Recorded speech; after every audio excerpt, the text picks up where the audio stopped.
SSC 2025 পরীক্ষার্থীরা তোমাদের SSC 2025 পরীক্ষায় কিভাবে বসানো হবে, তোমাদের সিট প্ল্যানটা কীভাবে করা হবে, তোমরা অনেক শিক্ষার্থী প্রশ্ন করেছো। তো অবশ্যই তোমরা ভিডিওটি শেষ পর্যন্ত দেখার চেষ্টা করবা। তো তোমাদের এসএসসি 2025 পরীক্ষায় তোমাদের যেভাবে সিট প্ল্যানটা করা হবে, তোমাদের একটি বেঞ্চে দুজন করে বসানো হবে। অর্থাৎ তোমরা একটি বেঞ্চের এই মাথায় কেউ বসবা এবং আরেক মাথায় আরেকজন শিক্ষার্থী বসবে, মাঝখানে তোমাদের কিন্তু ফাঁকা থাকবে এবং মাঝখানে তোমরা তোমাদের অ্যাডমিট কার্ড প্রয়োজন যেগুলো তোমাদের রাখতে পারবা। তবে কিছু কিছু স্কুলে তোমাদের একটি বেঞ্চে একজন করেও বসানো হতে পারে, কারণ অনেক সুনামধন্য স্কুল রয়েছে যে স্কুলগুলোতে তোমাদের একটি করে বেঞ্চে একজন করে বসানো হয়।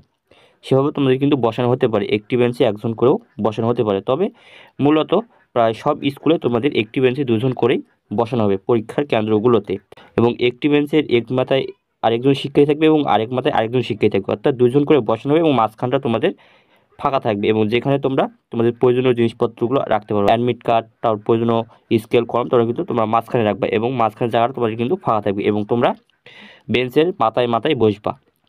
এভাবে তোমাদের কিন্তু বসানো হবে। তবে তবে অনেক শিক্ষার্থী এটাও প্রশ্ন করেছে যে একটি বেঞ্চে তিনজন করে বসানো হবে কি না। না, তোমাদের কোনোভাবে একটি বেঞ্চে তিনজন করে বসানো হবে না, যত বড়ই তোমাদের বেঞ্চ হোক না কেন, তোমাদের একটি বেঞ্চে দুজন করেই বসানো হবে। তবে কিছু কিছু স্কুলে তোমাদের একটি বেঞ্চে একজন করে বসানো হতে পারে, কেননা কিছু কিছু পরীক্ষার কেন্দ্রে দেখা যায় যে একটি বেঞ্চে একজন করে শিক্ষার্থী বসা যায়, সেই সব কেন্দ্রগুলোতে তোমাদের একজন করে বসানো হয়। তবে মূলত সব স্কুলের এসএসসি কেন্দ্রগুলোতে তোমাদের একটি বেঞ্চে দুজন করে বসানো হবে। এভাবে তোমাদের কিন্তু বসানো হবে, খুব কমই তোমাদের একটি বেঞ্চে একজন শিক্ষার্থীকে বসানো হবে।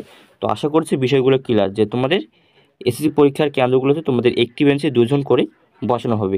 একটি বেঞ্চের এক মাথায় এক শিক্ষার্থী বসবে এবং আরেক মাথায় আরেক শিক্ষার্থী বসবে, অর্থাৎ দুইজন করে বসবে এবং মাঝখানে তোমাদের গ্যাপ থাকবে, ফাঁকা থাকবে, যাতে তোমরা দেখাদেখি করতে না পারো। এভাবে তোমাদের কিন্তু মূলত বসানো হবে। তবে খুব কমই দেখা যায় যে একটি বেঞ্চে তিনজন শিক্ষার্থীকে বসানো হয়। তবে তোমাদের একটি বেঞ্চে তিনজন শিক্ষার্থীকে কোনোভাবে বসানো হবে না, তোমাদের একটি বেঞ্চে দুজন করে শিক্ষার্থীকেই বসানো হবে। তোমাদের এভাবেই কিন্তু বসানো হবে। আর তোমাদের ছেলে মেয়ে শিক্ষার্থীদের একসাথেই বসানো হবে। দেখা যাবে যে একটি বেঞ্চে ছেলে মেয়ে উভয়কেই বসানো হতে পারে এবং একজন পরপর ছেলে অথবা মেয়েকেও এরকমভাবে বসানো হতে পারে। তবে তোমাদের ছেলে মেয়ে উভয়কেই একসাথেই বসানো হবে। একটি বেঞ্চে তোমাদের ছেলে মেয়ে উভয়কেই বসানো হবে, এমনও বসানো হতে পারে। এমন না যে তোমাদের শুধু একটি বেঞ্চে ছেলেকেই বসাবে, তোমাদের ছেলে মেয়ে উভয়কেই একসাথেই বসানো হবে। আর তোমাদের এসএসসি পরীক্ষার গার্ড তেমন কড়াভাবে দেওয়া হবে না। অনেকেই অনেকভাবে ভিডিওতে বলতেছে যে তোমাদের এসএসসি পরীক্ষার গার্ড খুবই কড়াভাবে দেওয়া হবে। এটা কিন্তু তোমাদের খুবই কড়াভাবে দেওয়া হবে না, তোমাদের স্বাভাবিকভাবেই তোমাদের কিন্তু এসএসসি পরীক্ষার গার্ড দেওয়া হবে। গত বছরগুলোতে যেরকম এসএসসি পরীক্ষার গার্ড দেওয়া হতো, সেভাবে তোমাদের কিন্তু এসএসসি 2025 পরীক্ষারও গার্ড দেওয়া হবে। এমনও কঠিন হবে না তোমাদের গার্ড, যাতে তোমরা শুধু একটু দেখাদেখি করতে না পারো। মূলত তোমাদের এসএসসি পরীক্ষার কেন্দ্রে একটি রুমে 2জন থেকে 3জন শিক্ষক তোমাদের কিন্তু গার্ড দিবে, এভাবে কিন্তু তোমাদের গার্ড দিবে। আর হচ্ছে তোমাদের এভাবে কিন্তু সিট প্ল্যানটা করা হবে, তোমাদের একটি বেঞ্চে 2জন করেই বসানো হবে বেশিরভাগ এসএসসি পরীক্ষার কেন্দ্রগুলোতে।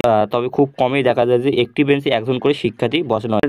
তবে যেসব স্কুল এসএসসি পরীক্ষার কেন্দ্র পড়েছে, অনেক সময় দেখা যায় যে কিছু কিছু এসএসসি পরীক্ষার কেন্দ্রে একটি বেঞ্চে একজন করে শিক্ষার্থী বসা যায়, সেই বেঞ্চগুলোতে তোমাদের একজন শিক্ষার্থী করেই বসানো হতে পারে। তবে খুব কমই এমন দেখা যায়। তবে তোমাদের এসএসসি পরীক্ষায় বেশিরভাগই একটি বেঞ্চে 2জন করে শিক্ষার্থীকে বসানো হয়। তো আশা করছি বিষয়গুলো ক্লিয়ার। তো এখানে ভিডিও শেষ করছি। যদি ভালো লাগে অবশ্যই একটা লাইক সাবস্ক্রাইব করবা, তোমাদের বন্ধুদের মানে শেয়ার করবা। তো দেখা হচ্ছে আরেকটা কোনো ভিডিও, তখন ভালো থাকো।